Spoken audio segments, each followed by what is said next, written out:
PU ಕಾಲೇಜಿನಿಂದ ಸಾರಂಗ ಸ್ವಾಗತ ಸಮಾರಂಭ.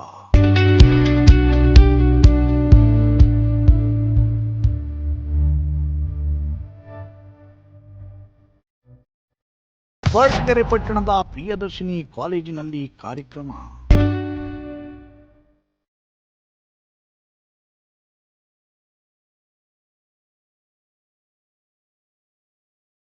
ಹೊಳಲ್ಕೆರೆ ಪಟ್ಟಣದ ಪ್ರತಿಷ್ಠಿತ ಕಾಲೇಜು ಅಂತಲೇ ಹೆಸರಾದ ಪ್ರಿಯದರ್ಶಿನಿ ಪಿಯು ಕಾಲೇಜಿನ ಪ್ರಥಮ ಪಿಯುಸಿ ವಿದ್ಯಾರ್ಥಿಗಳಿಗೆ ಸಾರಂಗ ಸ್ವಾಗತ ಕಾರ್ಯಕ್ರಮವನ್ನ ಏರ್ಪಡಿಸಲಾಗಿತ್ತು. 2025-26ನೇ ವರ್ಷದ ಶೈಕ್ಷಣಿಕ ವರ್ಷಕ್ಕೆ ಸೇರ್ಪಡೆಯಾದ ಪ್ರಥಮ ಪಿಯು ವಿದ್ಯಾರ್ಥಿಗಳಿಗೆ ಹೂ ನೀಡಿ ಆತ್ಮೀಯವಾಗಿ ಸ್ವಾಗತಿಸಲಾಯಿತು.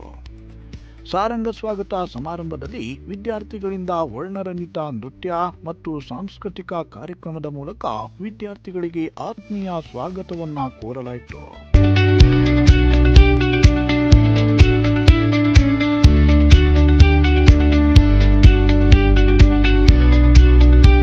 ಹೊಳಲ್ಕೆರೆ ಪಟ್ಟಣದ ಜಾಮಿಯಾ ಸಮುದಾಯ ಭವನದಲ್ಲಿ ಸಾರಂಗ ಅಕಾಡೆಮಿ ವತಿಯಿಂದ ಕಾರ್ಯಕ್ರಮ ಏರ್ಪಡಿಸಲಾಗಿದ್ದು, ಕಾರ್ಯಕ್ರಮವನ್ನ ಸಾರಂಗ ಅಕಾಡೆಮಿಯ ಕಾರ್ಯದರ್ಶಿ ಅಜಯ್ ಕುಮಾರ್ ಉದ್ಘಾಟಿಸಿದ್ರು.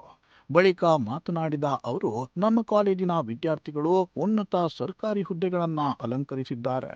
ಮುಂದೆಯೂ ನಮ್ಮ ಪ್ರಿಯದರ್ಶಿನಿ ಕಾಲೇಜಿನ ವಿದ್ಯಾರ್ಥಿಗಳು ಸರ್ಕಾರದ ಉನ್ನತ ಹುದ್ದೆಯಲ್ಲಿ ಇರುವಂತೆ ಮಾಡುವುದೇ ನಮ್ಮ ಶಿಕ್ಷಣ ಸಂಸ್ಥೆಯ ಸಾರ್ಥಕ ಕನಸಾಗಿದೆ ಅಂತ ಹೇಳಿದ್ರು. ಅಲ್ಲದೆ ಗ್ರಾಮೀಣ ಭಾಗದ ಮಕ್ಕಳ ಶೈಕ್ಷಣಿಕ ಅನುಕೂಲಕ್ಕಾಗಿ ಪೋಷಕರ ಮನವಿಯಂತೆ ಮುಂದಿನ ಶೈಕ್ಷಣಿಕ ವರ್ಷದಿಂದಲೇ ಪ್ರಿಯದರ್ಶಿನಿ ಕಾಲೇಜಿನಲ್ಲಿ ವಸತಿ ಸೌಲಭ್ಯ ನೀಡುವ ಯೋಜನೆಯನ್ನ ರೂಪಿಸಲಾಗಿದೆ. ಬೋರ್ಡ್ ಫಲಿತಾಂಶ ಅಷ್ಟೇ ಅಲ್ಲದೆ ಸಿಇಟಿ, ನೀಟ್ ಮತ್ತು ಜೆಇಇ ಸ್ಪರ್ಧಾತ್ಮಕ ಪರೀಕ್ಷೆಗಳಿಗೆ ಪ್ರಮುಖ ಆದ್ಯತೆ ಇರಲಿದೆ ಅಂತ ಹೇಳಿದ್ರು.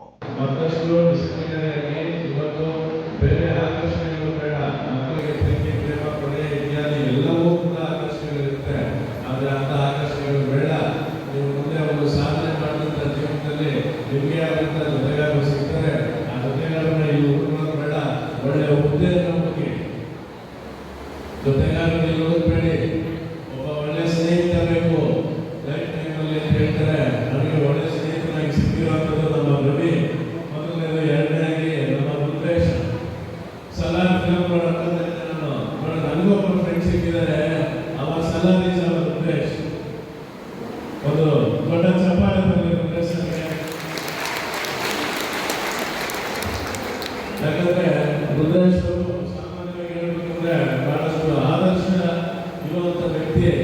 ಅವರು ಕೂಡ ಕಾಂಪಿಟೇಟಿವ್ ಎಕ್ಸಾಮ್ಸ್ ಬಹಳಷ್ಟು ಭಾಗವಹಿಸಿದ್ರು. ಆದರೂ ಕೂಡ ಕೆಲವೊಂದು ಅವಕಾಶಗಳು ಅವರಿಗೆ ಒದಗಲಿಲ್ಲ. ನನಗೆ ಹೇಳಿದ್ರು, ಸರ್ ನನಗಾಗಲಿಲ್ಲ, ಈ ಥರ ಸರ್ಕಾರಿ ಕೆಲಸ ಆಗಲಿಲ್ಲ ಅಂತ ಹೇಳಿದ್ರು. ನಾನು ಅಂತ ಹೇಳಿದ್ರೆ, ನೀವು ಒಂದು ಸರ್ಕಾರಿ ಕೆಲಸಕ್ಕೆ ಕೂತ್ಕೊಬೇಡಿ, ನಿಮಗೆ ಇರುವಂಥ ಕಲೆ ನಿಮ್ಮಂಥ 100,000 ಲಕ್ಷ ಜನರನ್ನ ಸರ್ಕಾರಿ ಕೆಲಸಕ್ಕೆ ನೀವು ಕಳಿಸ್ಬೋದು ಅಂತ ಒಂದು ಚೈತನ್ಯ ನಿಮ್ಮಲ್ಲಿದೆ.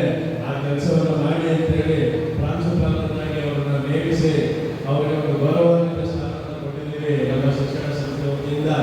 ಹಾಗಾಗಿ ನೀವೆಲ್ಲ ಬಹಳಷ್ಟು ಅದೃಷ್ಟವಂತ ಮಕ್ಕಳು.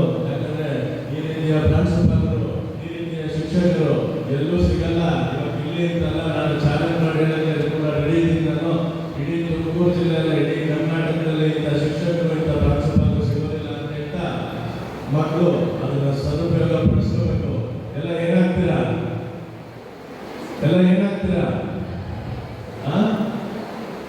ಎಲ್ಲರೂ ಪ್ರತಿಯೊಂದು ಕ್ಷೇತ್ರದಲ್ಲೂ ಇರಬೇಕು. ಎಲ್ಲಿ ಓದುವುದನ್ನು ನೋಡಬೇಕು.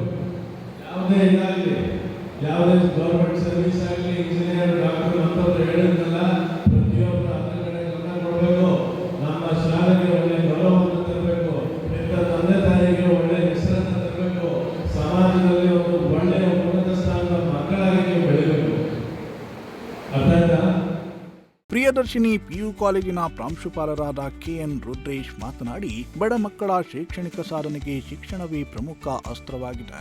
ಹಾರಾಡುವ ಪಕ್ಷಿಗಳಿಗೆ ರೆಕ್ಕೆಗಳೇ ಶಕ್ತಿ, ಅದೇ ರೀತಿಯಲ್ಲಿ ವಿದ್ಯಾರ್ಥಿಗಳಿಗೆ ಪುಸ್ತಕಗಳೇ ಅಸ್ತ್ರ. ಪ್ರಿಯದರ್ಶಿನಿ ಪಿಯು ಕಾಲೇಜಿನ ಮಕ್ಕಳು ರಾಜ್ಯದ ಟಾಪರ್ ಪಟ್ಟಿಯಲ್ಲಿ ಬರುವಂತೆ ಮಾಡುವುದೇ ನಮ್ಮೆಲ್ಲರ ಪ್ರಮುಖ ಕನಸು ಅಂತ ಹೇಳಿದ್ರು.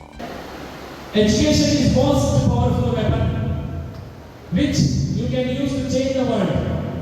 ಶಿಕ್ಷಣ ಅನ್ನುವಂತಹದ್ದು ಅತ್ಯಂತ ಪ್ರಬಲವಾದಂತಹ ಒಂದು ಅಸ್ತ್ರ, ವೆಪನ್. ಅದನ್ನು ಬಳಸಿಕೊಂಡು ಈ ಪ್ರಪಂಚದಲ್ಲಿ ಏನು ಬೇಕಾದರೂ ಬದಲಾಯಿಸಬಹುದು ಅನ್ನೋ ಮಾತಿದೆ. ಅಂತಹ ಆದರ್ಶಗಳನ್ನ ಇಟ್ಕೊಂಡು ಕಾಲೇಜನ್ನು ನಡೆಸಿರುವಂತಹ ಈ ಕಾಲೇಜಿಗೆ ನೀವೆಲ್ಲರೂ ಕೂಡ ದಾಖಲಾಗಿದ್ದೀರಿ. ಖಂಡಿತವಾಗ್ಲೂ ನೀವೊಂದು ನಿಜವಾದ ರೈಟ್ ಪ್ಲೇಸ್ ನಲ್ಲಿ ನೀವಿದ್ದೀರಾ. ಅತ್ಯಂತ ನಿರ್ಗುಣವಾಗಿ 2 ವರ್ಷ ಓದಿ. ನನ್ನ ಒಂದೇ ಒಂದು ಕನಸು, ನಾನು ಪ್ರತಿ ಬಾರಿ ಹೇಳ್ತಾ ಇರ್ತೀನಿ, ದ್ವಿತೀಯ PUC ಫಲಿತಾಂಶ ಬಂದಾಗ ಕನಿಷ್ಠ ಪಕ್ಷ 24 ಗಂಟೆಗಳ ಕಾಲ ಇಡೀ ಮೀಡಿಯಾಸ್ ಅನ್ನ ಕೊರಟಗೆರೆ ಕಡೆ ಫೋಕಸ್ ಮಾಡಬೇಕು. ಹಂಗೆ ಮಾಡಬೇಕು ಅಂತ ಹೇಳಿದ್ರೆ ನನ್ನ ವಿದ್ಯಾರ್ಥಿಗಳು 600 ಅಂಕಗಳನ್ನ ತೆಗಿಬೇಕು. ಆ ರೀತಿ ತೆಗೆಯೋದು ಕೂಡ ಅವಿರತ ಶ್ರಮವನ್ನು ಹಾಕ್ತಾನೆ ಇರೋಣ. ನಿಮ್ಮಿಂದ ಅದು ಸಾಧ್ಯ ಅನ್ನುವಂತಹ ಮಾತನ್ನ ಹೇಳ್ತಾ ಈ ಕಾರ್ಯಕ್ರಮದಲ್ಲಿ ಹೆಚ್ಚಿನ ಮಾತನಾಡಲು ಹೋಗೋದಿಲ್ಲ.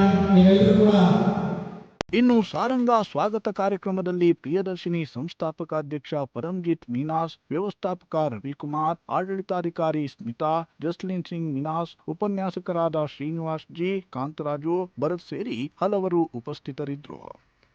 ಎನ್ ಮೂರ್ತಿ, ಪ್ರಜಾಶಕ್ತಿ ಟಿವಿ, ಕೊರಟಗೆರೆ.